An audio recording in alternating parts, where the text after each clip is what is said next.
Welcome back. This is Business Now. We're talking about the tech ecosystem in the country. My guests, Shiro Theori from Sendi, Linda Bonya from Lawyers Hub. We've got Luke Muleka from Assistol.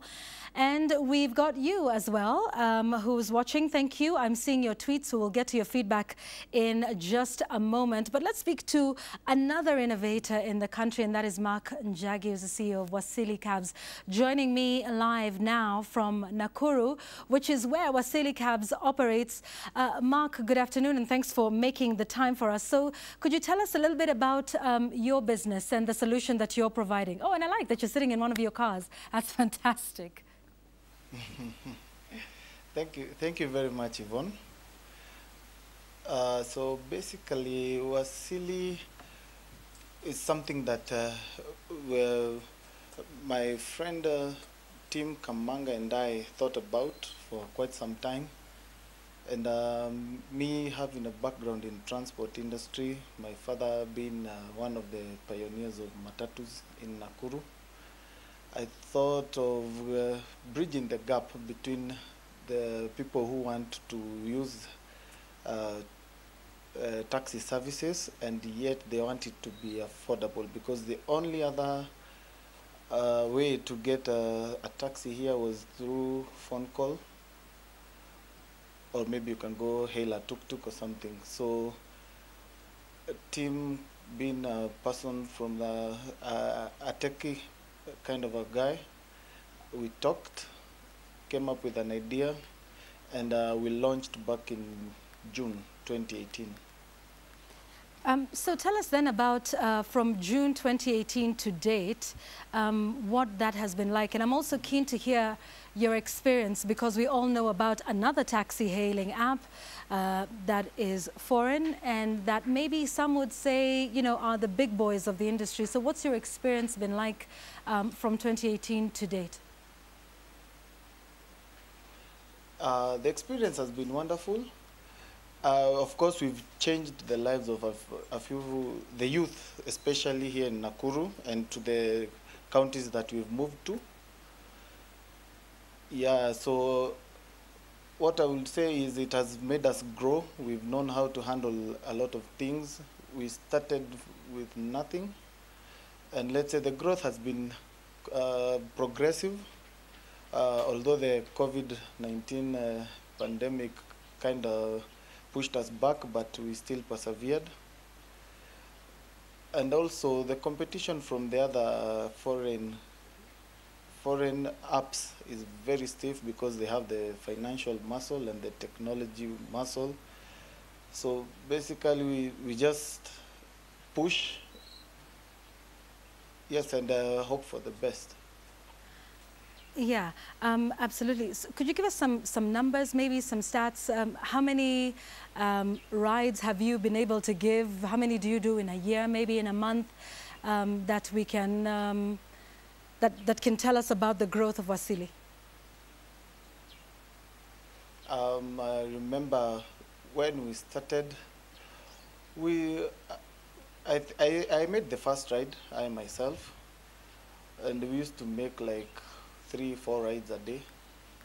And then when it caught up, the speed and everything, and people started embracing the technology, we pushed to around 40, 50, and then we onboarded some corporates. So let's say in a day we do like maybe 600 to 1,000 rides.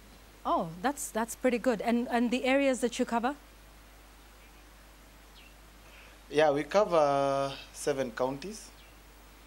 We're in Kilifi, we're in Nakuru, Naivasha, Kericho, Eldoret, Kisumu, Kakamega, and Kitale. Oh, amazing. So seeing and understanding your growth, stay with me for just a moment, Mark. I'll be back to you in just a moment. What's interesting is what Mark has said, starting, you know, with almost nothing, and many people starting with their own savings. Shiro, Sendi has managed to get quite a bit of investment. Maybe you might not want to get into the exact numbers, but what is it you think about Sendi, in the manner in which you conduct your business, what you do, that you think makes Sendi attractive to the investors that you have had so far? Yeah, it's interesting because I think I'd attribute a lot of the successes to the leadership. We have leaders who are very experiment friendly, and just kind of going to the point about embracing failure. We are a culture of people who very much embrace failure. So we've done a lot of experiments. Some have succeeded, some have failed. We also have a really good team of people who are highly skilled and really trust each other. And trust would be the last thing I talk about because that's the foundation upon which much of our culture is built on. So I'd say it's an interesting meld of multiple things to do with just the leadership, a very forgiving culture, and kind of encouraging of failure, as well as building upon the foundation of trust as a culture in the team. Yeah, and some would say, Shiro, today that, oh, wow, look at Sendy, been around, done, what, 3 million kilometers of delivery over this time, moving from, just a few employees to 250, that you're in the big leagues now. There's many who are saying, we want to get to where, Sendy is. What is that one thing, you would give them? I know you're particularly in engineering, you're handling about, what, 50 to 60, staff under you who are just, creative and innovative. And like you said, you're trying things and you're failing and you're trying again and, you succeed. So what is the one thing you would say to an innovator who's, just starting out and they're saying, wow, what would it take to get to where Sendy is now? Yeah. I think one key thing is identifying the right problem. And identifying the right problem does not always work out the first time. So you have to keep trying, you have to keep adjusting, you have to be very forgiving of failure and really embrace it. And then comes persistence. So, just really identifying this area that you want to problem solve around, but also being very tenacious and disciplined and persistent around, figuring out how to solve that goal. I think the other thing really is, as I said before, a solid team. People are a very big part of organizations that have historically been successful. So surround yourself with a team of, people who trust and believe in the vision and are also highly skilled. Indeed. Luke, what would you say has been, perhaps some of the challenges for you as you move forward? The challenges are actually there in any startup or any entrepreneur who wants actually to take this to the next level. But personally, this is one of the a mantra that I actually put in place. The issue was, and what I believe in that can work for any entrepreneur is define the problem very well, get the solution, innovate around the solution.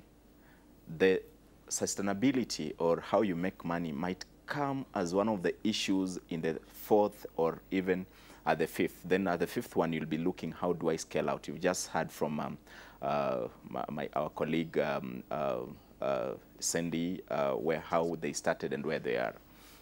Now, sometimes we think that innovation space or the entrepreneurship space is actually congested.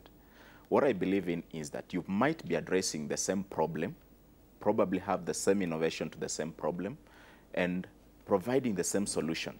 The difference comes in on your business model. Every business has its own unique business model, and what ticks is how your business model. And I normally say, and this is a very raw example, for example, you'll go somewhere whereby fish is being prepared by two different cooks, but you'll find that some people are attracted to that ugali that comes like patiko, they call it patiko, but others will want it sliced. So you'll find that that business model alone, if you understand what your customer wants, is actually what is going to make you have these customers that stick with you. Right. Then after that, once you have, remember that anything you are doing, you are actually able to sell it. You'll always have your customer cut out for you. Then from there, you realize that now attracting the investment for people who want to say that, yes, you've been serving 10 customers that ugali that you're slicing, but you have the potential to grow it to 100. Then someone will say, no, I want to be with you. I want to work with you. I want to work with you the journey. And, so this is about credibility that you had been talking about. So how do you create that credibility? Because, you know, during the break, Luke, you said some innovators will rush towards the funding, but not have created the credibility for their organization, you know, that attracts that. So what is this thing called credibility that you think should be created? Yvonne, credibility in my own understanding or in my own practice means how much time are you giving whatever you're doing.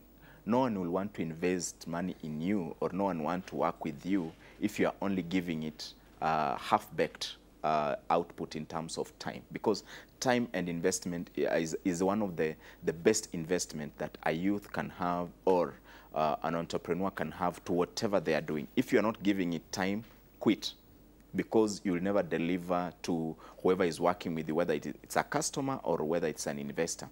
So time becomes a very important component. Yes, we have the issue of what people say the side hustle. Yes, side hustle probably will give you that drive to on your mark, set, go. But that point of go is the most important thing. Not every day on your marks. On your marks, you must make a decision that you want to run that race. And running that race, that's where you attain credibility. With people will say, now we know this guy can go 100 miles, this guy can go 10,000 meters, this guy can go 200, or this one can go 400. Then that's where you build your credibility. If you look at even the marathoners or the runners, they did not just stay there and start side hustling that I want to be a marathoner. They had to give it their all and go and train, then set, go. Yeah, okay. So you cannot be on your marks forever. No. You've got to go eventually. I really like that. Let's go back to Nakuru and speak to, we will get there in a moment, and speak to the director of Wasili Cabs. And maybe I might as well pose this question to you here, Linda.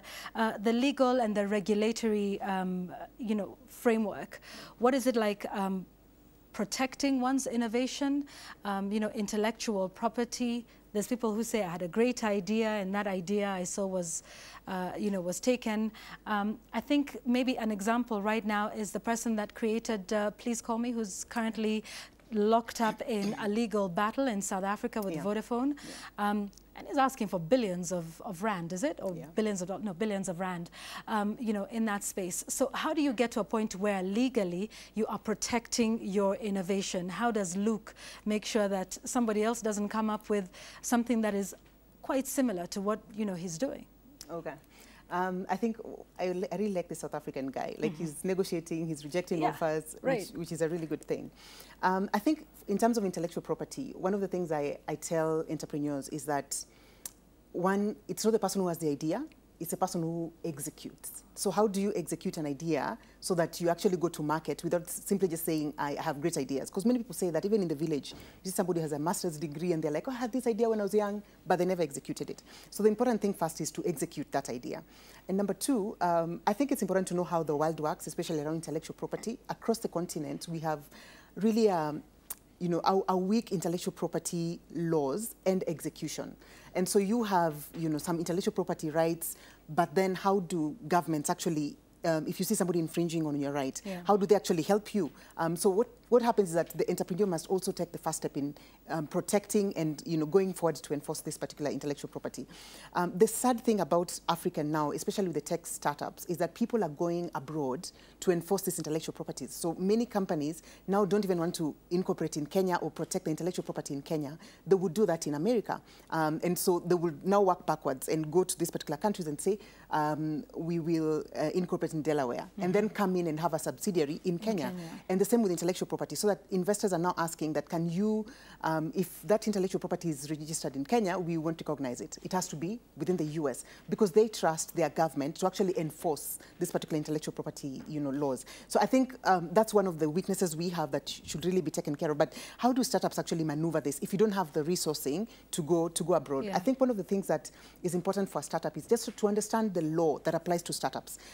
We have many accelerators and incubators that are working towards, you know, teaching startups. So one of the things I say, identify an innovation hub around you. We have many innovation hubs in the country, including even in Nakuru, in Kericho. We have Eldo Hub. We have, iHub has been doing some work as well. There's so many innovation hubs that are working, and we have the Countrywide Innovation Association that you could check out. Once you get in there, they're going to help you to refine your business model, one. Also, we have an accelerator. It's called the Africa Law Tech Accelerator, where we teach you about the law and how to, sort of try to, help you figure out your intellectual property. Then two, in terms of looking to scale, people don't see the essence of intellectual property. If I want to be in Uganda and I can't go there physically, I can simply just say, I have this name registered, I'm protecting my brand. You in Uganda, could you begin a similar brand, but then we actually are the owners of that particular brand. So it's like a franchise? A franchise, yeah. Okay. So that's what startups need to look at and say, okay, intellectual property would actually help me scale without necessarily going to Nigeria or South Africa, in that particular sense. That would help you. I think for a long time, we look at businesses that just give us food, that at least we paid rent, at least we ate, but we don't look at legacy businesses in which your child can be able to say, you know what, my parents began this in Kenya, and now we are in, 4 or 5 countries. The other thing I think that needs to happen within, to protect agreements is to also look at, to protect intellectual property, is how do you craft agreements? If somebody comes in and says, okay, I'm a creative, but I'm not a developer, I'm not a techie, I can't build the product. Okay. So before you tell somebody else build the product, sit down and have a contract and tell them, you're building the product, but once you're done, that source code belongs to us. And so you can't go and say, this is our money. So that particular part, you need to have agreements for everyone who's coming in, however basic. And we have so many websites that are actually not doing standard form contracts. Lawyers are beginning to get online to help you do standard form contracts that you can simply just write your name and tell this person, you sign this particular contract. Then we begin the work. That would help you to sort of protect yourself and also protect yourself from liability, because someone can sue the other person, but there's no distinction between your company and this particular business. I think finally, it's really important to tell a good story. The startups that we see, people really are doing amazing stuff. And I see this with, especially people from Europe or the US, they have a nice story. We're changing Africa, a ride at a time. And so you sort of feel like, oh my God, I have to invest in this business. But for the rest of us, the first story that someone asks you, they're like, hey, it's hard. This business is hard. Yeah. We need to tell some really great stories, and hopefully somebody will buy that particular story. Absolutely. And building a good story is important, not just for investors, but also for, the consumers, because consumers are increasingly wanting to associate themselves with an organization that means something, that has, a backstory, that has a purpose. So purpose-driven. And I think you've raised some very important points about telling your story, because it really does matter, what that is, and finding some nice taglines, some nice hooks. Let's talk a little bit more about the finance and the regulatory space with Wasili Cabs, and now speaking to Tim Kamanga, who's a director in that space. So Tim, what's the funding been like for you? And of course, regulatory, no doubt you have some thoughts on things like the digital service tax, and a number of things that are coming up in the space in which you work. Yeah, thanks Yvonne for having me. So in terms of financing, for sure startups have a challenge. So access to credit is an issue, especially if you don't have like history of being able to repay your loans. So for us, we had to rely on our savings and our friends, family, to just get the business going. And even now, 3 years down the line, access is still a challenge. One of the speakers mentioned about foreigners having it a bit easier to raise capital, even when the startups they do are in Kenya, than indigenous, like Kenyans themselves, have in raising the funds. So there's a gap in terms of knowing how exactly to go about raising funds, if, for instance, you want investors to come on board.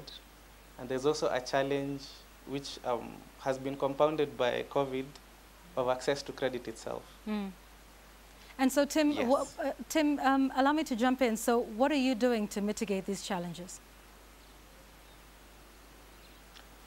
As I said, the issue has been mostly access to information on how exactly to link up with people that can probably come in and invest.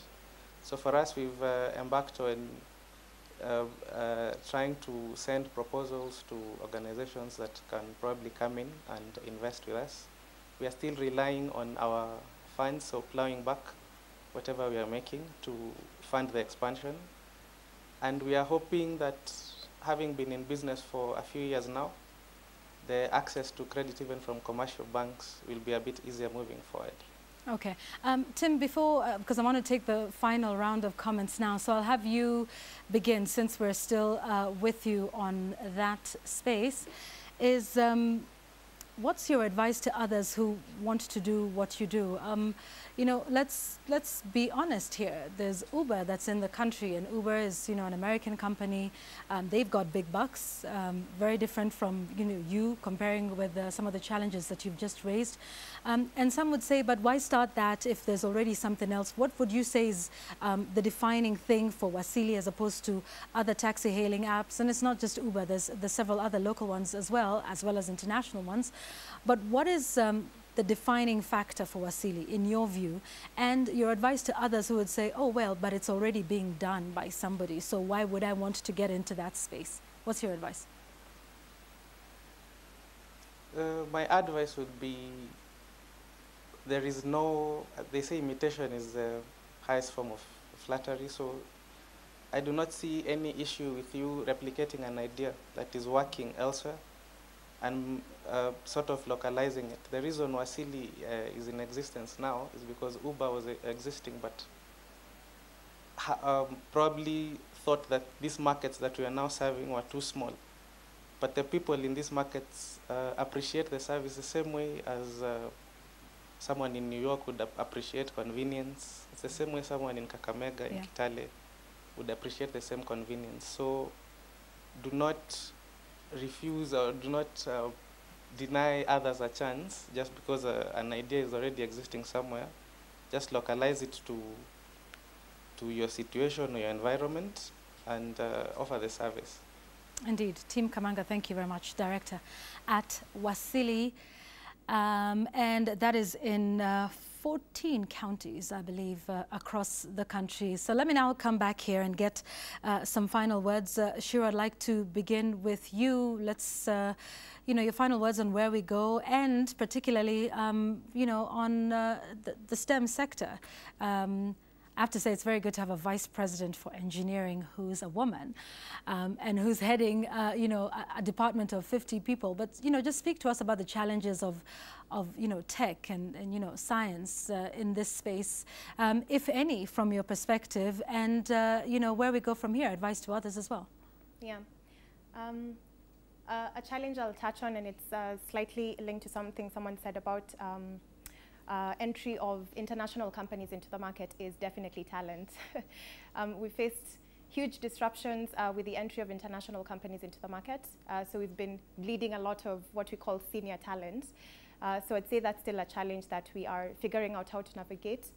The entry of a lot of these international companies is still very new. So I'd say we are still yet to feel the full effect of coexisting in the same space as some of these companies.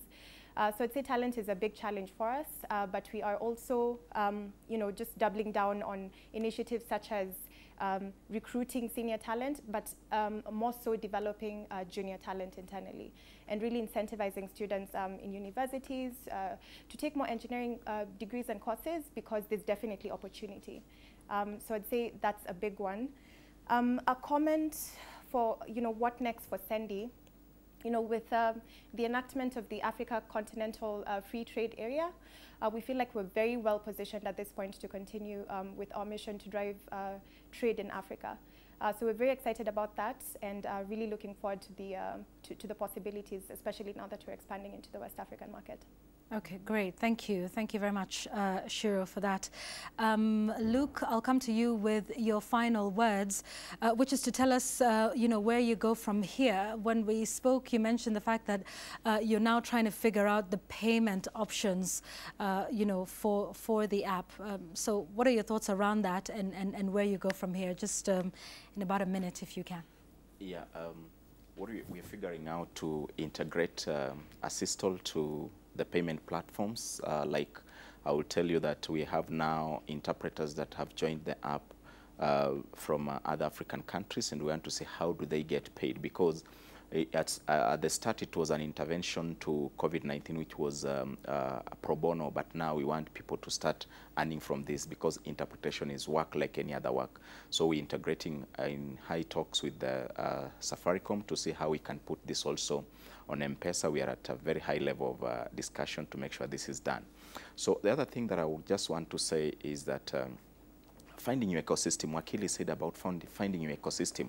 For example, we've been able to be taken through some innovation, tutorials, and being member of the Innovate Now, and also from there you realize that I was able to reach out to some what we call live labs from the stakeholders like Kilimanjaro Blind Trust to be able to take us through the live labs to know that when you are innovating or when you are putting up your product out there, building from scratch, the user should be at the center of any innovation. Because sometimes you just build and you want to force your user in. That's where you find that some of the startups actually fall off, and your innovation, you find that you are not able to start because you've spent a lot of time developing something only to realize that the user, the user was thinking was a totally different thing. So I will really encourage the entrepreneurs to know that as you are building this product, as you are coming up with this solution, the user should be at the center of your development, and testing with the users is a very important thing. Absolutely. Some great words there. I particularly like about the user being at the center of it, because at the end of the day, you're providing a solution to that user. And so not just, creating this in your head and on this end, and then when you take it to them, they tell you, well, this doesn't quite serve my needs. Thanks for that, Luke. Linda, you have the final words on the show. What needs to happen on the part of government, legislation, and even the innovators themselves to make sure that they're successful? I think one, I love what she talks about on talent. Yeah. We have a talent gap, especially in the sciences. We need to invest and give incentives for people to go to school. I don't think a science degree should be the same cost as other degrees. If we're serious about it, like I mentioned Israel as a startup nation, they decided that going to do your sciences would be cheaper, so that we have more people going to the sciences. And now we see a lot of poaching from local companies. Foreign companies are poaching the engineers. So how do we fill that gap? We need to look at who does not go to college. Can we get them to start coding? Because anybody, let me just say, anybody can code. Can we then get them into the sector and be the supplier like India and supply this, other countries with this talent without seeing that we're taking away from our ecosystem? The other thing I think I hope that our policymakers, especially those who work on tax policy, would be able to see that tech businesses are different businesses. They're businesses that can be quickly scaled, they can be global if we give them the right environment. And we need to see them as people bringing in other countries and bring us the money from those other countries. So I hope that we get a really good digital tax framework and not kill the industry. The other thing that I think I'd want to talk about will be to the entrepreneurs. Number one is to really comply with these laws, because if you don't comply now, your business might be shut down because you didn't comply from the beginning. Number two is to move in a pack. You need to join an accelerator or an incubator. There's a formula to success. And that formula, many times, we're not taught as a nation. We simply just start and say, you just sell bananas, you don't understand the customer, you don't understand the market. Get into an accelerator or an incubator and be able to succeed from that point. We've seen, for instance, Kidato, which is an online education platform. They've just raised $1.4 million from joining the Y Combinator, which I believe is the greatest incubator in the world. So how do we join incubators in a way that within that particular community, you know what's happening, you know who's funding, and then you have the skill set to be able to run a company. And then I think finally, just start. If you have an idea, please start small. And I hope those in our communities will be able to support startups. If you're able to buy something from a startup, please choose a startup today. They will be able to grow. Absolutely.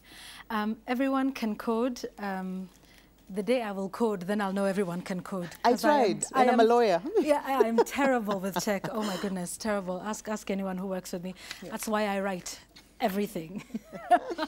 Thank you guys for coming. Some wonderful gems that we've had on the show. Luke Moleka, thank you. Linda Bonyo, thank you. Shiro Theori, Tim Kamanga, and Mark Njagi, who joined us from Nakuru. I think for me, the parting shot would be support startups, buy from them, use their services. Can I have a minute or so to take a look at some of our feedback? We have, there was a tweet here from Jacob Matlala. You say the tech space is the real golden goose that hasn't been exploited in Kenya. It's time the national and county governments need to incubate and create public policies that rotate around copyright laws, hence opening up our cottage resources. Tom Murai says, very inspiring stories of innovations in the tech space. A lot of innovations domiciled in Kenya. The challenge is financing to scale up the business. We can address the issue of unemployment by investing in gig innovations. Ken Gitonga, you say you always follow the show. It's an informative session. The space is really huge, and we hope more policies will be put in place to help more entrepreneurs join the tech space. Alex Owiti, thank you for watching the show. As always, you say the tech space in Kenya and across Africa has been growing. Currently, we have almost 400 tech startups, and in 2020, they raised a total of $700 million in funding. Vin Aton, I think you are a translator, I believe. Your handle is @RTranslators. You say it's a beautiful show. How do I reach Mr. Luke? We'll post. I will respond to that once we get information from him. By the way, they are on Twitter as well, so you can find their handle @AssistAllApp. So there's much more of that. But we have to end the show here. I thank you for always watching. Some great tips here. You know, just make sure that you are learning every day, and like Linda and everybody says, just start now, start here, start with what you have, but start anyway. Thanks to all my guests, and thank you for watching. I will see you again here next week, same time, right here on Citizen. Thanks for watching. Have a good afternoon. Bye-bye.